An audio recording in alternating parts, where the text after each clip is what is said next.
Everyone who considers Christianity brings heartfelt questions and intellectual objections born out of real-life experiences. They're looking for answers, but even more, they're looking for a safe place to ask their questions. Join me as I meet with a group of people who don't believe in the Christian faith to discuss 6 of the most common objections to Christianity. Welcome to The Reason for God.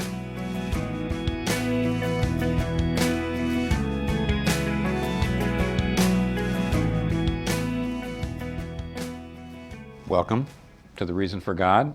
I'm Tim Keller, Redeemer Presbyterian Church, and you wouldn't be here unless there were plenty of questions, maybe objections that you have that make Christianity for you right now untenable. And Paul, the Apostle Paul in the Bible, also had lots of questions. They weren't the same as ours or yours, but they were very formidable. For example, he was a devout Jew, studied the Old Testament Bible all his life. Hears that Christianity means that half the Old Testament's obsolete, all the stuff about sacrifices and things and ceremonies. And so he says, Christianity can't be true. So he had very, very big objections, yet he became a Christian.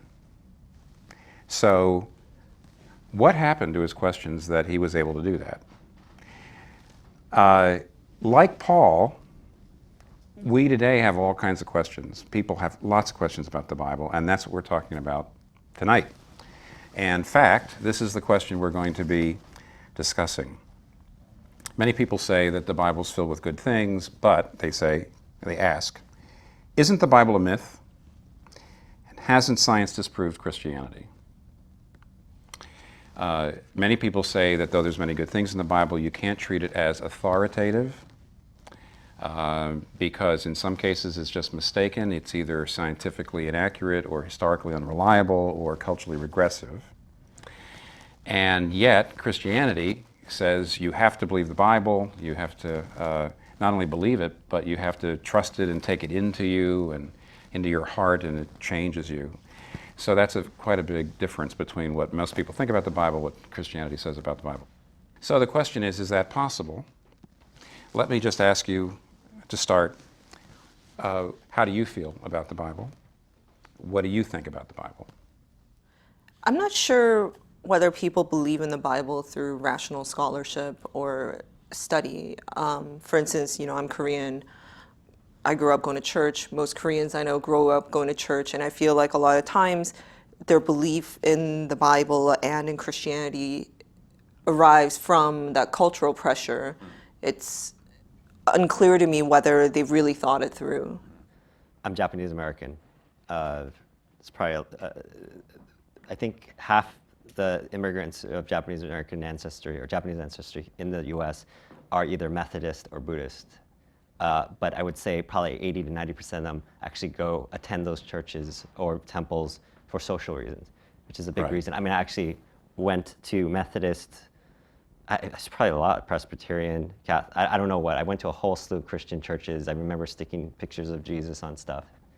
And then my dad shifted me, actually, or all of us, to a Buddhist temple toward high school, late elementary, because he was actually not a non-believer. He was not Christian. He was actually anti-Christian.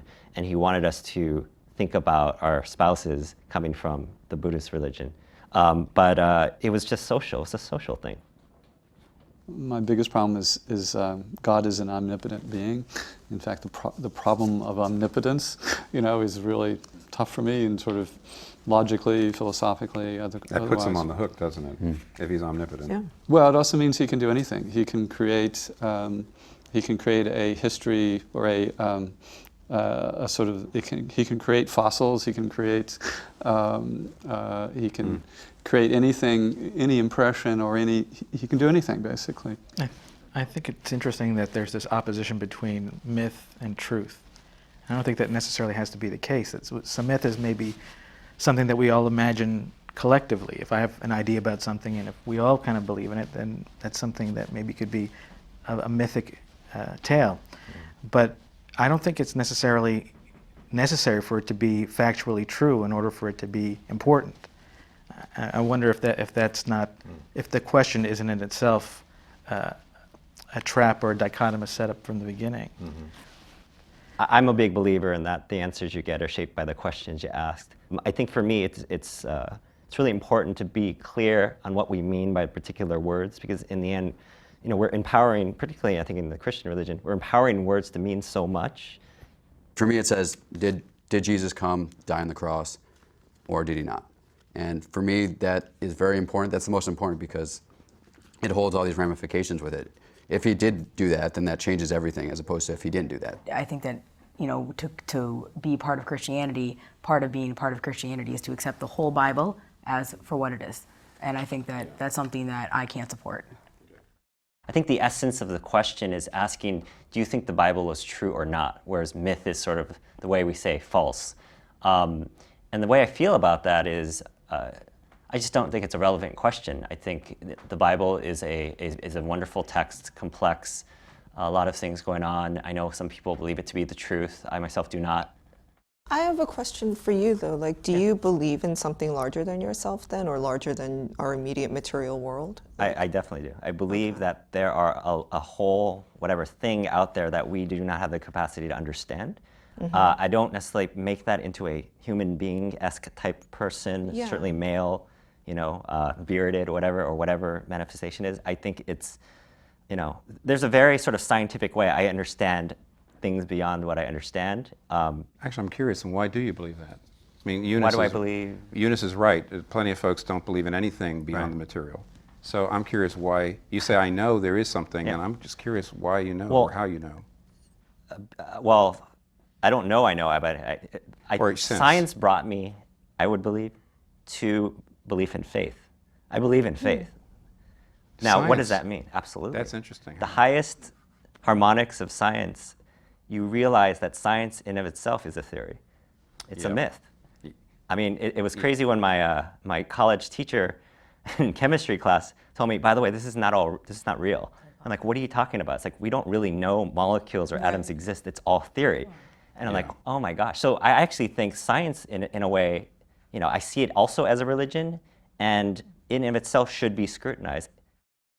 Emotionally, I'm drawn to Christianity. It fulfills voids in my life or needs or gaps that I need filled. So in that sense, it does. I think the way I look at the Bible is definitely more scientific. Evolution is very crucial for me, it being able to mesh into the Bible properly, because I definitely believe in evolution. So if the Bible says evolution does not exist, then I feel it loses credibility. So that's definitely critical for me to believe. And I definitely feel like there's a burden of proof on the Bible to make Christianity true. Science can't give you meaning in life. It can't tell you right and wrong. It can't tell you what to do with your guilt. So there's plenty of things that the Bible claims to have the answers for that science couldn't give you the answer for. Science is designed only to give us really numbers. I mean, that's primarily what it's designed to do. But if we use the same criteria, science can't tell us what love is, just even between people. It can't give us that. Totally agree. Well, I think the I don't know what you call the dichotomy between science and religion, between myth and reality, or myth and truth. I don't know, it seems to me that there's a lot of misunderstanding about it on both sides. They're almost like two kids in a schoolyard kind of accusing each other, basically, or sort of claiming territory in some sense. And I think for me, science is a methodology. It's a way of exploring reality. It doesn't necessarily make assumptions or come to a final conclusion about what is reality and what is not. So, other questions about the Bible and belief in the Bible? I guess one that I have is there's a lot of miracles that happen in the Bible, but yet I've only been alive for 25 years. I've never seen like a miracle along the what happens in the New Testament. Mm-hmm. I guess just two things, two ideas. One is that actually, if you read the Bible, you don't actually see miracle every chapter. There are periods of miracles when God's doing big things. So I don't think the Bible teaches that miracles happen all the time. They tend to come in swarms. The only thing I'd say about the miracle is you couldn't say miracles are impossible unless you could disprove the existence of God. See, if there is no God, if there is a God, I should say, then miracles have to be possible. You can't disprove God, and therefore you have to at least philosophically be open to a miracle. But the problem with science is science assumes a natural cause for everything. That's how it does its work. And if it sees something that looks like a miracle, it's never going to declare it a miracle. It's going to say the data isn't all in. And so it by definition, could never see a miracle even if it was there. That's its job. So if there is a God, then there has to be at least the possibility of miracles. So I have to be open to it when I read it in the Bible, I think. But how does that make it any more true in the sense of the things that actually did happen, whether Jesus sacrificed himself? Because I'm not sure if there's evidence for that.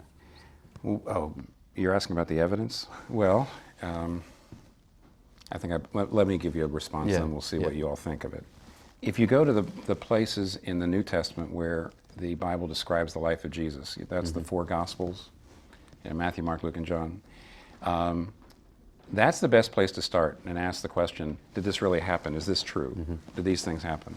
And there actually is. I'll give you a real quick survey of the reasons why you can rely on the historicity of those passages. So for example, the Gospels were written not 100 or 200 years after the events. They were written within the lifetime of the eyewitnesses.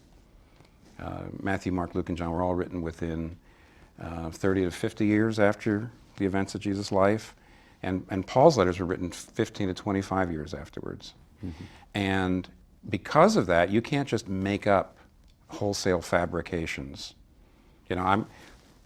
40 years ago I was in college, truth may be told, and I remember college pretty well. So if somebody came along and said, on your college campus this and that happened, and I was there, I would say, no, it didn't. So it's 100 or 200 years later, when everybody's dead, you can just make things up. But Matthew, Mark, Luke, and John were written too early just to make things up. Secondly, the eyewitnesses are actually often named in the book. So for example, in Mark chapter 15, there's a place where it says Jesus was on his way to the cross, and a guy came and helped him carry the cross. His name was Simon of Cyrene. And then Mark says Simon of Cyrene is actually the father of Alexander and Rufus, period. Then he goes on, just mentions Alexander and Rufus. And that would be incoherent unless Alexander and Rufus were people that were alive and you could go talk to them. And Richard Bauckham, who's this New Testament scholar, says that when you see a name like that in the gospel narratives, it was like footnotes today. It was a way for the writer to say, this person's still around and you can go talk to him. So you can't look, I don't think, at the gospel narratives as legends that were written a long time ago. They're written as historical documents, and that's part of an answer to your question of, can you rely on them? When I think about my profession as an attorney, one of the things that, for me at least, signifies like the differences between lawyers and other people is that we're really into words. It's what we do. Whether you write contracts, whether you read a case, whether you argue in front of a court, it's all about precision. And I think people who really believe in the Bible believe that like the words are there for a reason, they're constructed that way for a reason. But for me, it's like, well, the Bible has been translated several times over, and there are different parts that were cobbled together, and I just can't imagine that it remains as precise. And I guess, my training as a lawyer always makes me question the language that I'm reading and the words the way they're constructed. To me, if there was nothing bigger than myself, like, it seems so pointless. Like, there's so many things I can't explain. So unless I thought there was a bigger system that I couldn't conceive of, I think that would be like really depressing. Like, but I don't find it is. I mean, it's one of the things I can believe in, is that there's nothing larger than, and that's okay. I think you can still have faith that tomorrow will, the sun will come up and then I can be happy. And then morality. Morality, Yeah, I think you can. Well, the Christian approach to truth is different. Right. So when two people say, well, you have your truth, I have my truth, or you have your morality, I have my morality, Christianity would say, truth is reality. I can't form it. It's there. So for example, if I've got a tree in the middle of the street, truth is that there's a tree in the middle of the street, and I better turn my car to the right or the left. If I say, well, what really matters to me is that, I don't want to feel there's a tree there, or that's not meaningful to me, then the tree will kill you because you'll just go right into the tree. Now, I think most people believe at the physical level that some things are true and some things are false. Whereas I think when it comes to the moral and the spiritual, people say, well, it's up to you to decide what is right or wrong for you. Christianity says there's more cohesion between the physical and the spiritual realm, and says that you do need to forgive, you do need to love, and these things are, if you hate or if you don't forgive, and you do need God, and if you don't have God, then it's like running into a tree, because there's something about your nature that needs these things, and if you don't have it, you're out of accord with your nature. So the Christian approach to truth is somewhat different. It's not you have your claim, we have our claim. But does it also have these expectations that you can't live up to? I mean, for example, like, I dated, very strict Christians in college, and I obviously didn't have an affiliation to a faith, and they have in my opinion, you're in college, you have this unlivable standard that you can't live up to. So I think it also makes the kids I think it also causes a lot of turmoil for a lot of children, because their parents put this unrealistic pressure on them to live up to this, this code of ethics, this moral, but it also impedes on their life, like living their life. Touché. It is true that a lot of Christians look at the Bible just as moral truth that we have to live up to. And I know the way I just put it was pretty stark, like, there it is, it's true, you obey it, or else it's like running into a tree. I know that was pretty hard hat. But part of the truth of the Bible is that God forgives, that the whole reason why Jesus comes into the world is not just to kick you into shape. The reason he comes into the world to die, why is that important? It's to forgive you for your sins, so that you're actually saved not because of what you do, but because of what he's done, which on the one hand shows that truth is important, but the heart of the truth is that you're not related to God, this is the Christian gospel, by living a good life and by attaining to something, but by recognizing your weakness, your need, your frailty, and trusting in him. So that attitude you're talking about doesn't actually fit with my understanding of what the message of the Bible is. I feel like you could find truth in a lot of things. People find truths in different areas of their lives. I find truth in different things than somebody else might find truth. So I think there's truth to the Bible if you believe that there's truth. I spend a lot more time on the subject wrestling with what is truth, and I found my truth to be that people don't need religion to be moral. What I would say to you is it implausible to you that it might not be true? Would all your work, if someday you had to face the fact that all your work was for nothing, would you be able to do so? So, am I open to the possibility that Christianity isn't true? Right? Is that what you're asking? Yeah. Well, the reasons I believe, so just speaking personally, are both rational and you might say existential. That is, there's two reasons why at this point in my life I feel Christianity is true. One is I think about it, I look at the arguments, I think reasonably, and I feel like on the whole the arguments are very strong, and that's my rational side. I could imagine in a group like this having that, some of my arguments that in my head are strong being weakened, yes.